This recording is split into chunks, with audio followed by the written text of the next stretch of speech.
Mic check 1 2 1 2. I think we're good on that department. Been having to recalibrate my audio settings all week because of a power surge. What, 5 or 6 days ago? But regardless, let's go ahead and get everything set up here. So we've got that. Let's get the prediction up real quick. This is a small AO, so I'm probably going to keep it on 15 minutes. And it is blue for defending.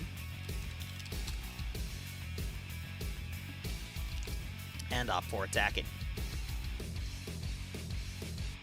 Alright, meanwhile, I'll just locally mute myself, that's fine. Okay, so, with everything going on today, I'm only going to be covering one round. I'm going to be spending the rest of the day, oh, and it got started. Rest of the day going to see a friend, and then coming back. We'll do our DayZ stream, and then I'm going to be chilling for the rest of the night, probably working on some small book work, because tomorrow we start the 24-hour operation. So, I haven't done one of those in, what, like 5 years, but I'm excited.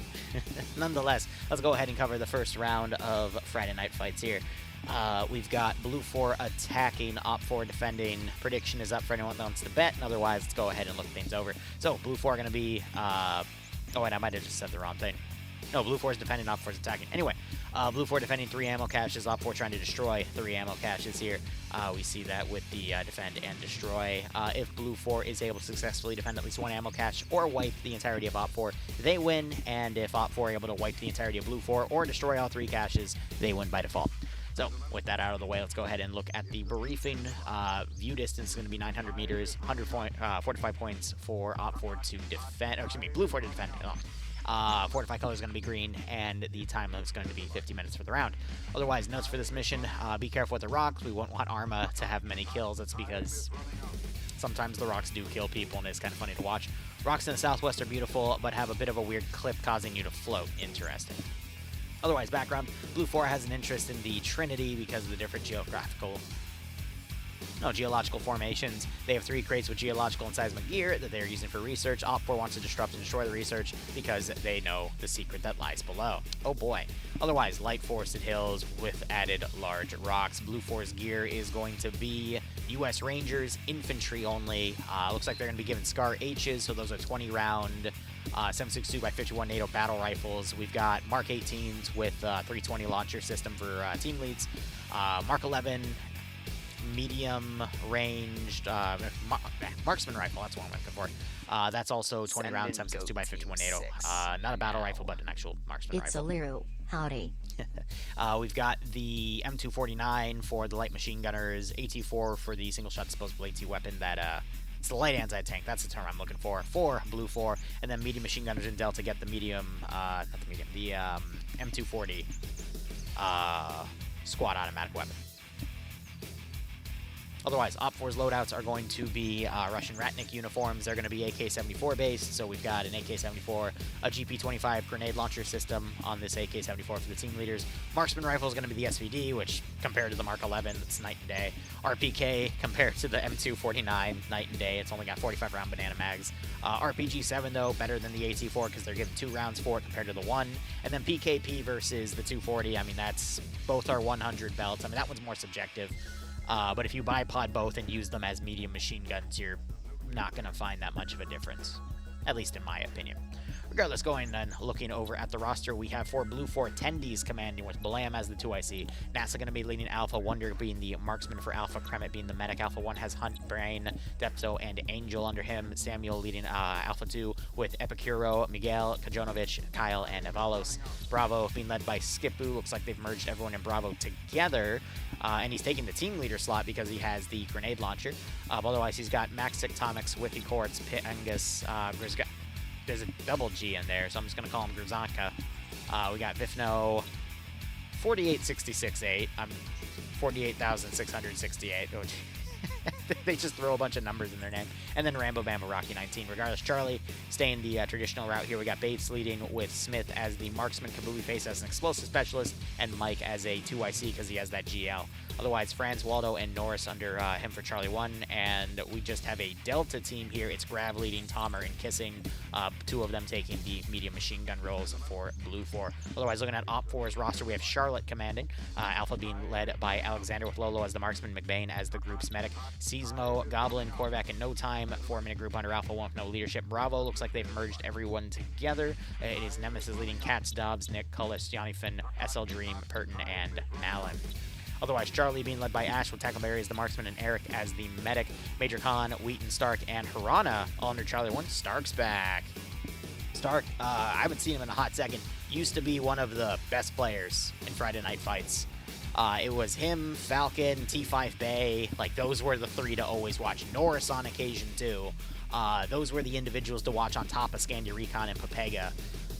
Back in the day. So interesting to see him back. But regardless, Prana also under Charlie 1. Charlie 2 has 2 Gazogs and Swola. I don't know why there's 2. I'd assume one's an AI, probably that one, but hey, you never know. Delta being led up by Fonz with Pupper as the medic. Delta 1 has T leading Nolik and Henry taking the medium machine guns, those PKPs. Tad and Bursty being the assistants, and then Pierce leading Delta 2 with Tindian and Salt taking the medium machine guns, and Meerkat and Fogs being the assistants. So Op 4 definitely going much heavier on the medium machine gun role.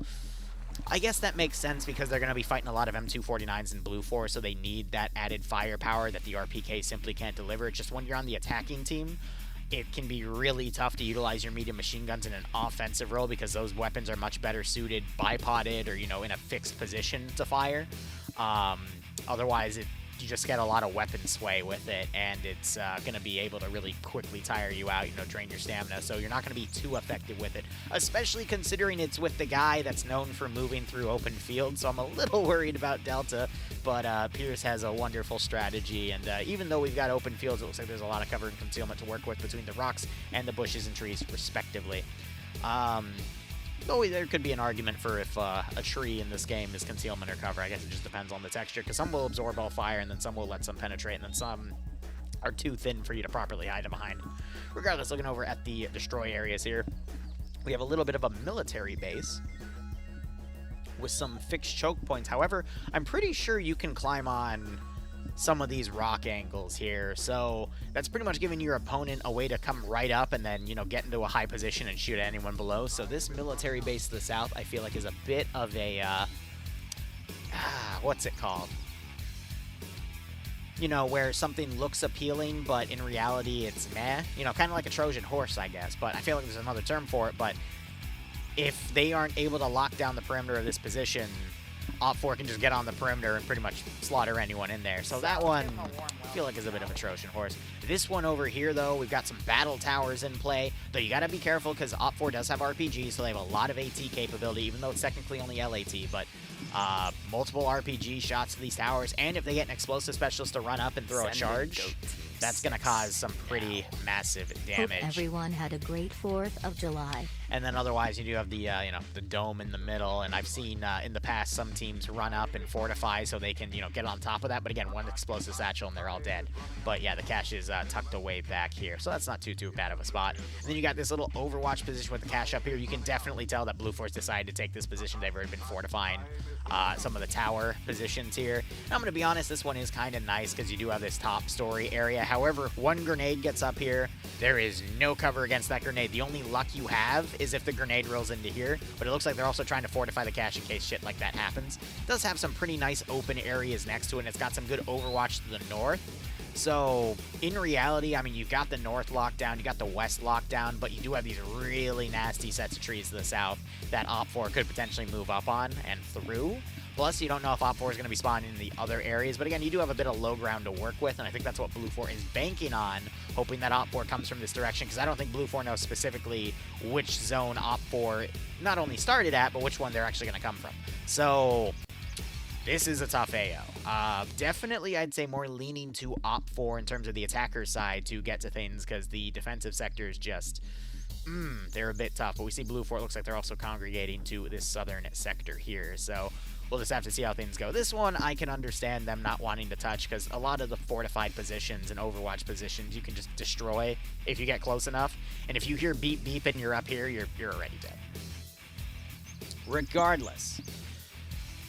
Oh, Dreadnought, thank you for, let me scroll up here, the 45-month resub, buddy. Hope you had a happy 4th as well. And Twisted Hunter, thank you for the 14-month resub as well. Hope you both keep enjoying the operations. Hope everyone had a wonderful 4th of July, and for the rest of the world, a happy Thursday.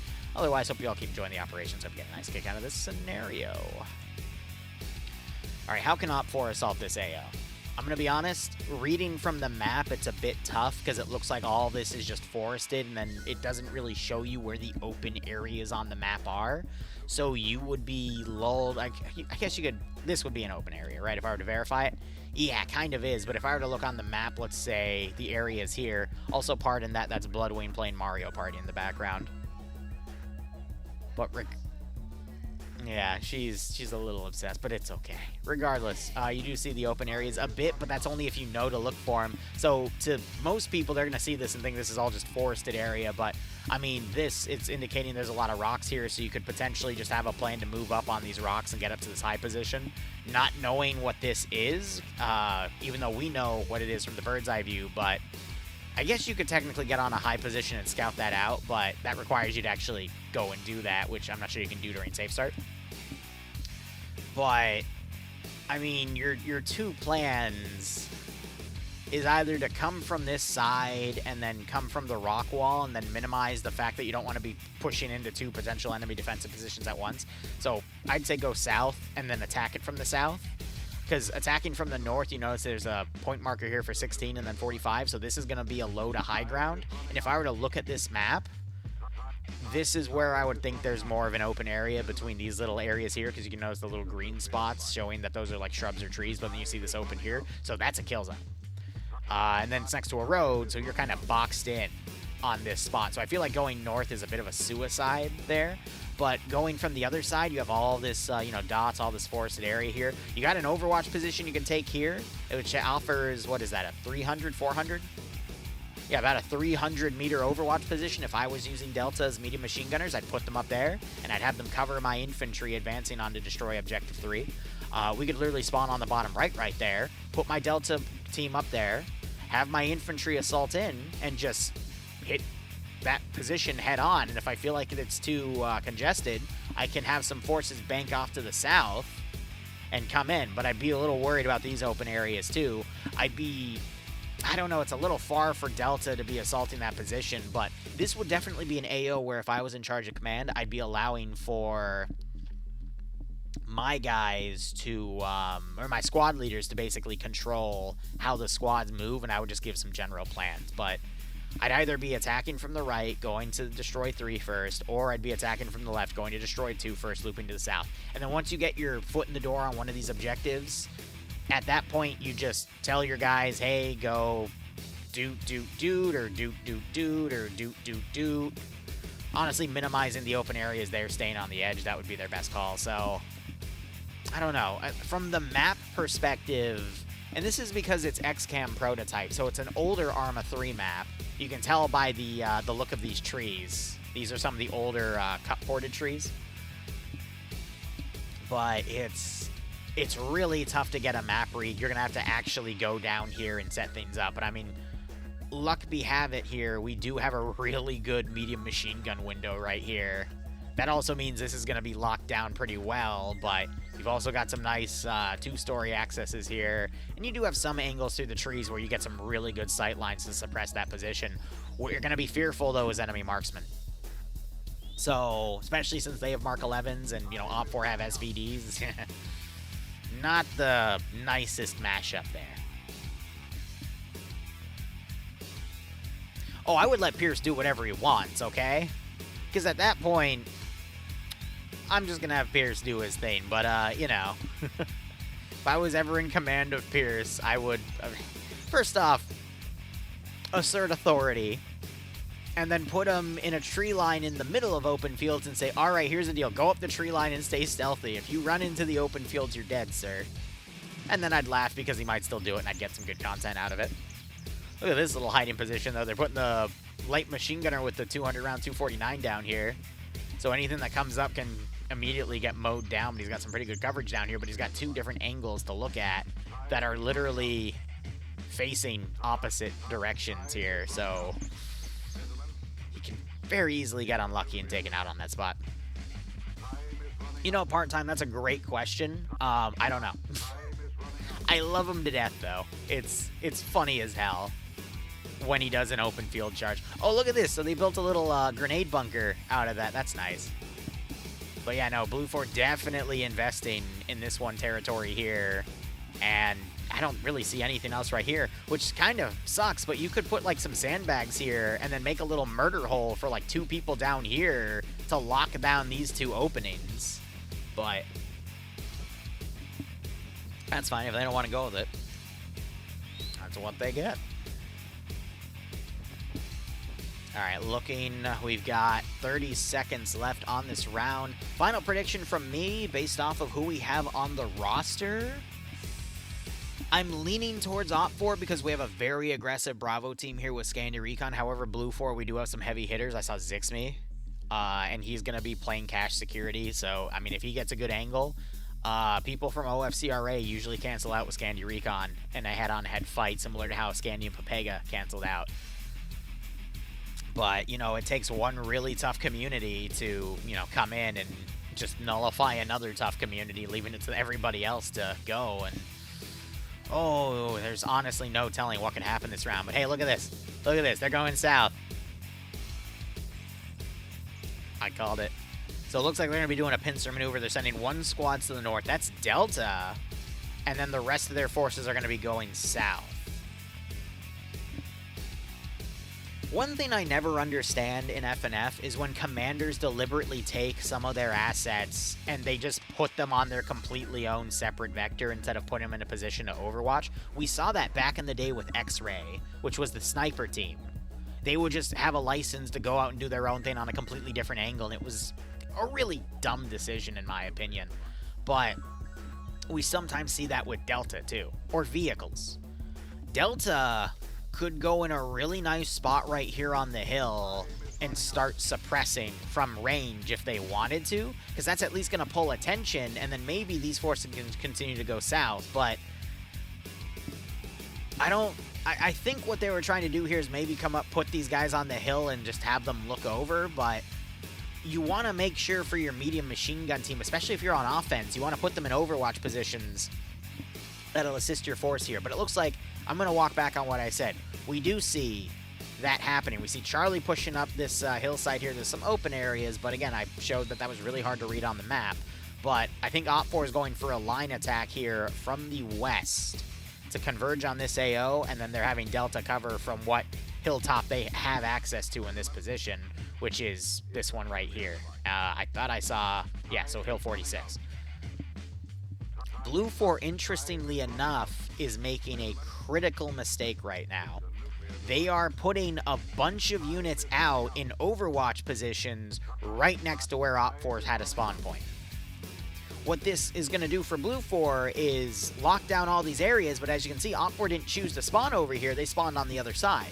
So if Op4 came from the other side, they would have run in on these positions and then had an extended fight, but that would have put Blue 4 in an aggressive area with no room to pull back, so it was kind of a pointless maneuver to do that. But I get it, you know, you want to try to control these big areas, but now you have all this infantry outside of the zone, and you're leaving even less infantry to fight your opponent.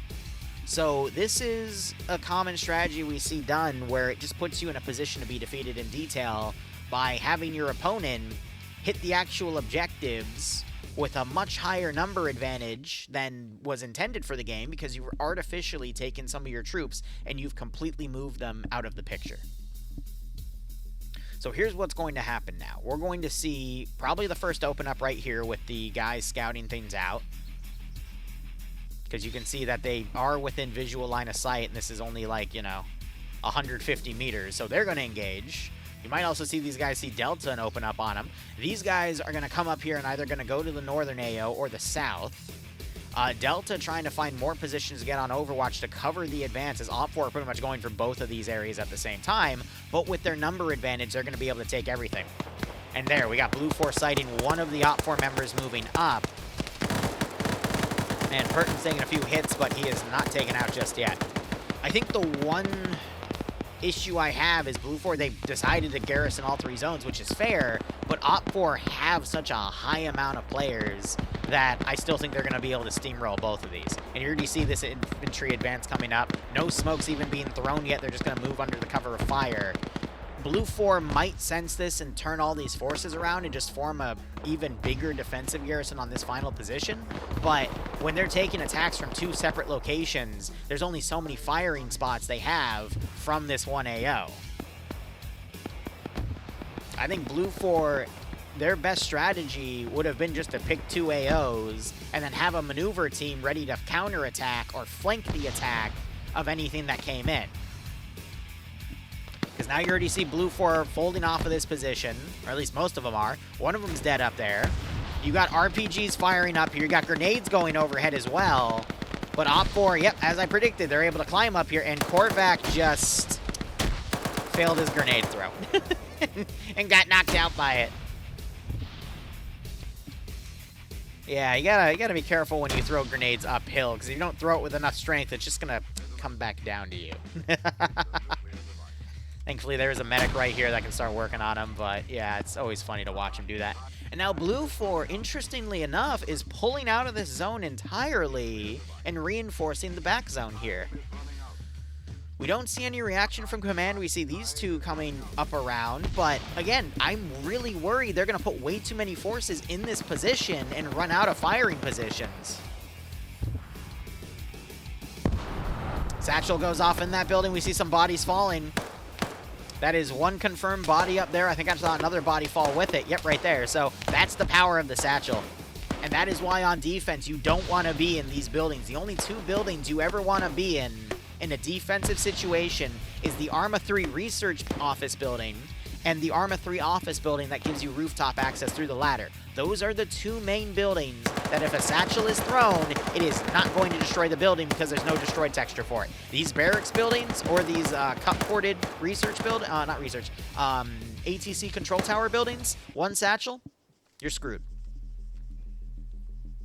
Which is why this AO was a bit subpar, because Op4 can immediately get on the perimeter, run around, throw the Satchel. And it's really hard to hold that down. Seasmo getting caught in the open, fired at by Skipu. Skipu taking fire and taken out by Korvac. Second Satchel goes in, and there are more bodies. So this entire garrison, that is an entire squad, a 4th of Blue 4 wiped because of some really well-placed Satchels by, I believe, Malin. And of course it's Malin.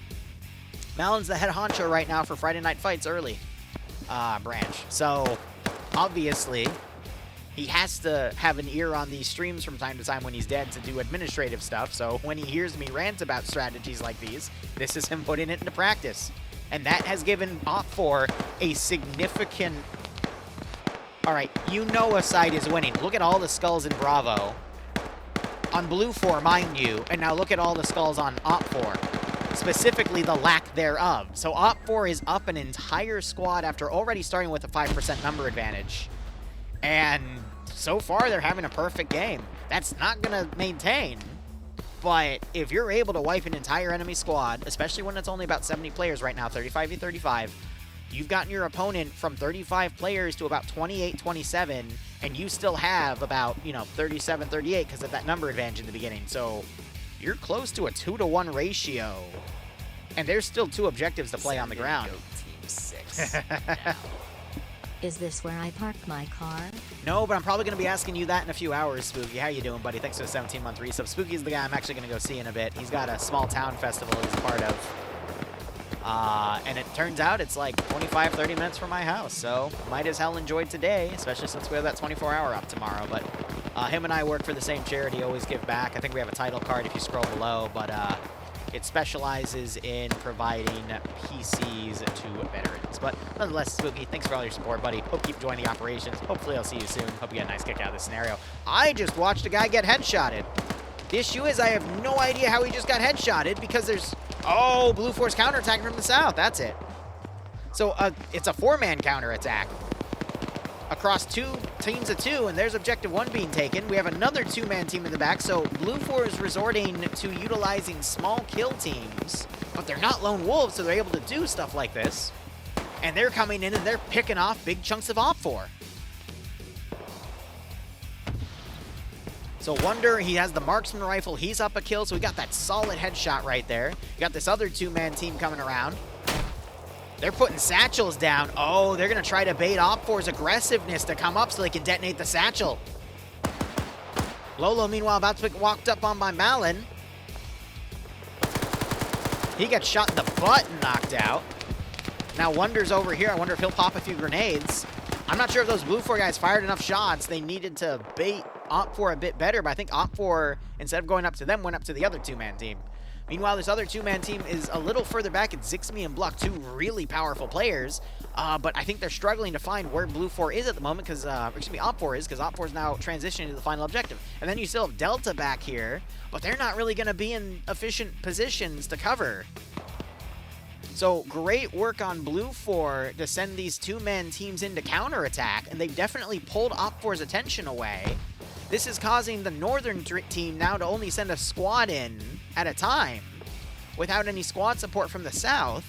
And I think Blue 4's created the best window they're going to get for this scenario. And yes, I did hobo in a Home Depot parking lot.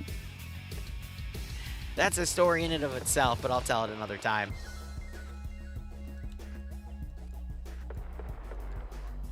So Blue 4 now has a really good opportunity to wipe a few of the squads that come up. The question is just going to fall to the PvP, because if Op4 gets too close, they'll get in grenade range. Looks like you see some long-distance shots coming from that tower, though.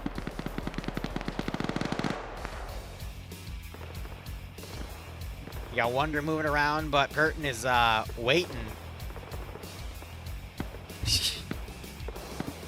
Guys, he's even talking, and I think it just...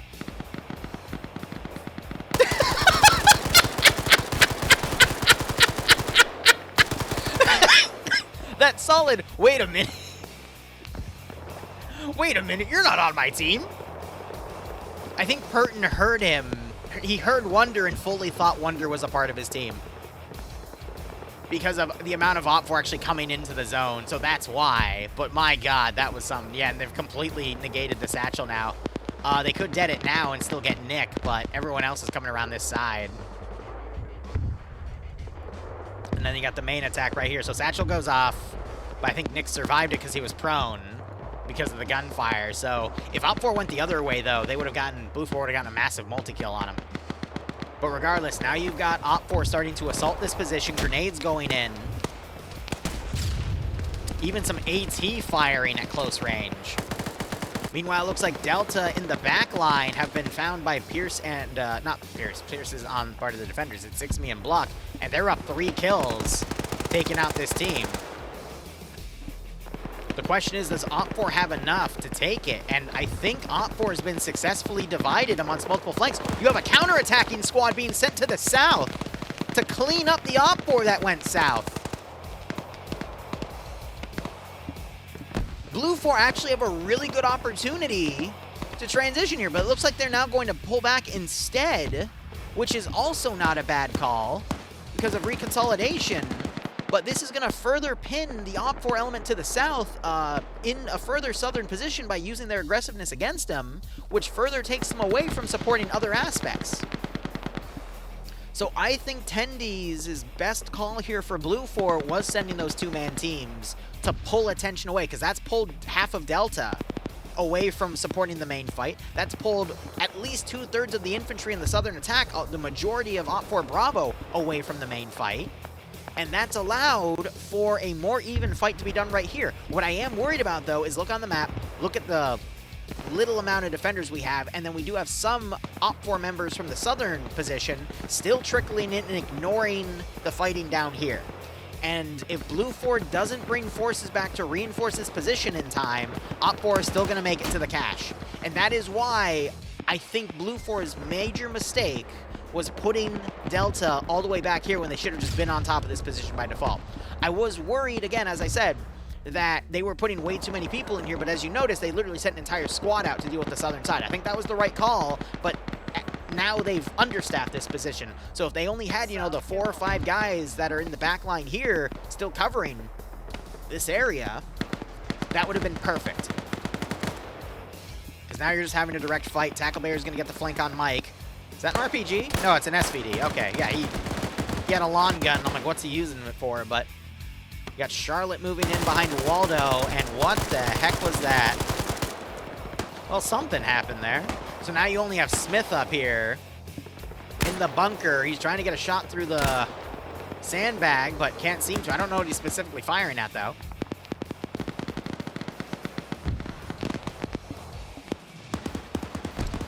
So yeah, this fight, I mean, it's even in terms of numbers, but because Blue 4 don't have the infantry to hold this spot, and now Op 4 is just trickling everything in, the northern group got taken out. They took out a good chunk of forces. What really set this for Op 4 was being able to wipe an entire squad in the beginning, and then Blue 4 mismanaged some of their forces here, and I think the third cache just got blown up by Charlotte, and that is GG.